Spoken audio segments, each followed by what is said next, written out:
بسم اللہ الرحمن الرحیم۔ وسیم رضوی کی ایک شرارت کا میں نے پورا ذکر کیا ہوں۔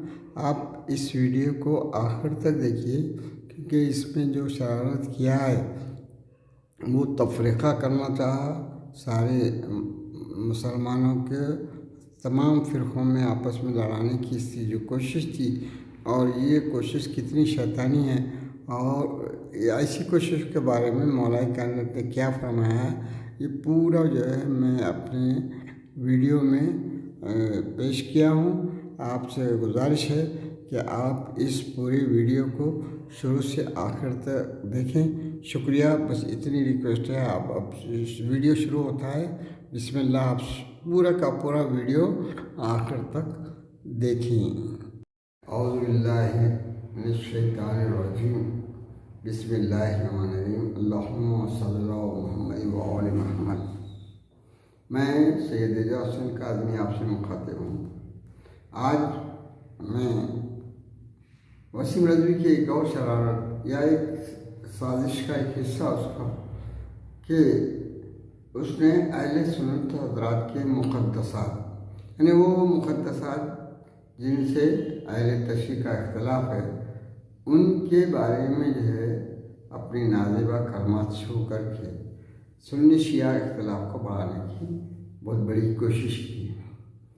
اہل سنت کے جن مقدسات کے بارے میں زیادہ اختلاف کی باتیں ہوتی ہیں وہ ہیں خلفائے راشدین میں، 4 خلفاء میں جو 3 خلفاء ہیں، خلفائے ثلاثہ جسے کہا جاتا ہے وہ۔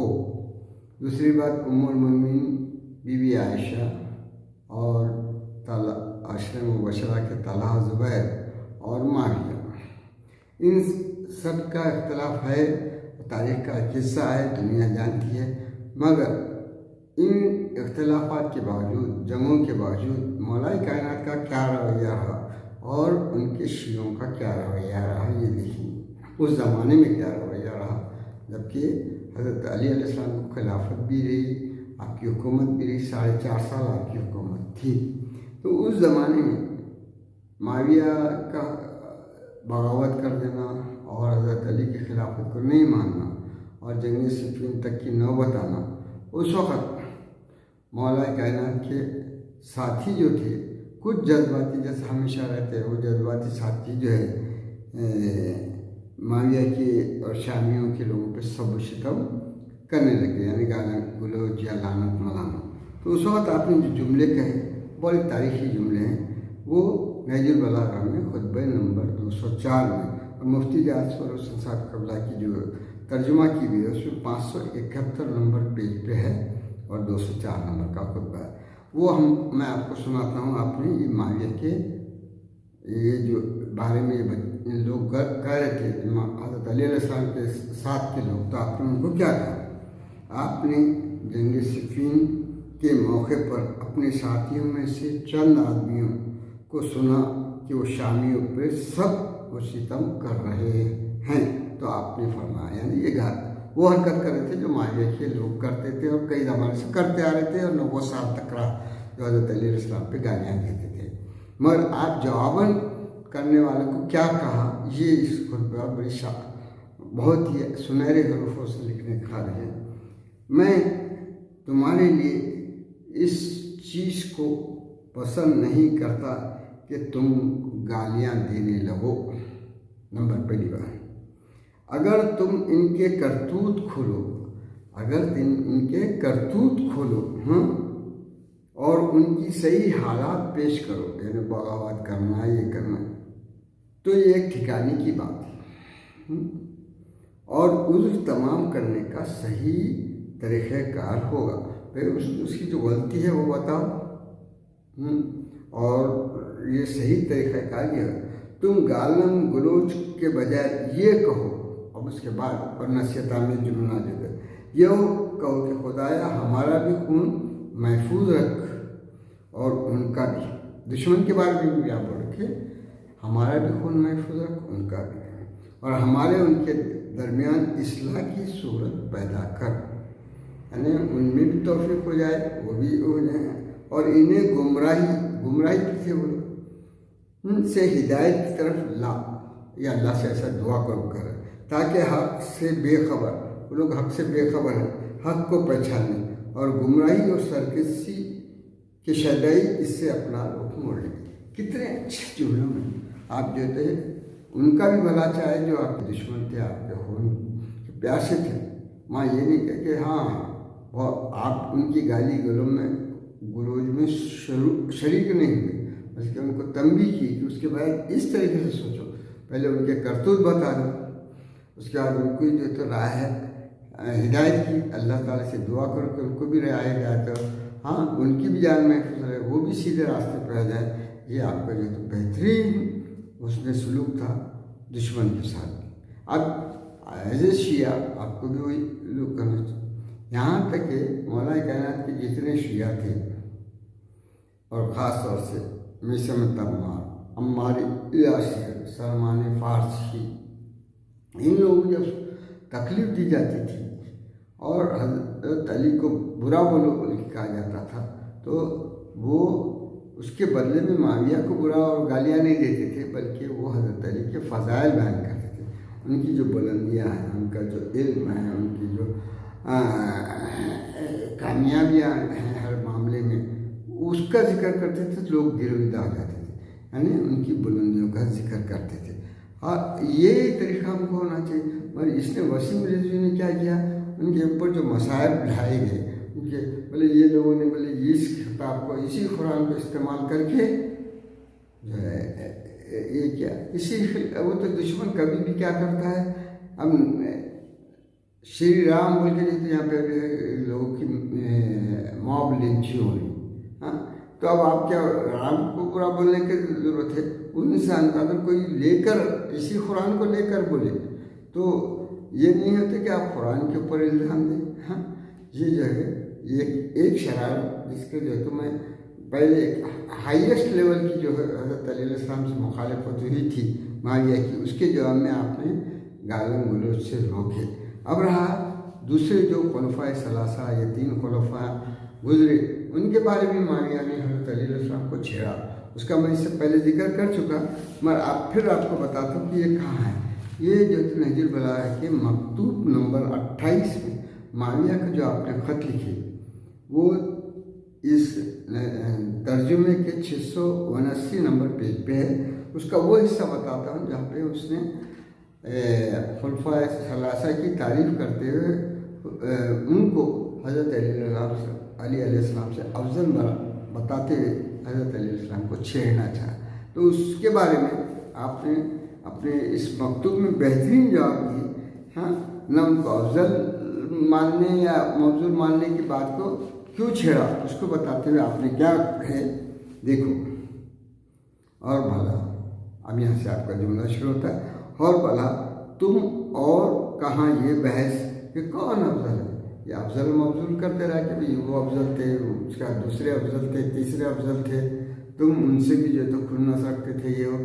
تو آپ نے جواب دیے، بھلا کہاں تم اور کہاں یہ بحث، کون افضل ہے اور کون غیر افضل، اور کون حاکم ہے کون رعایا، بھلا آزاد کردہ لوگوں اور ان کے بیٹوں کو یہ حق کہاں سے ہو سکتا ہے۔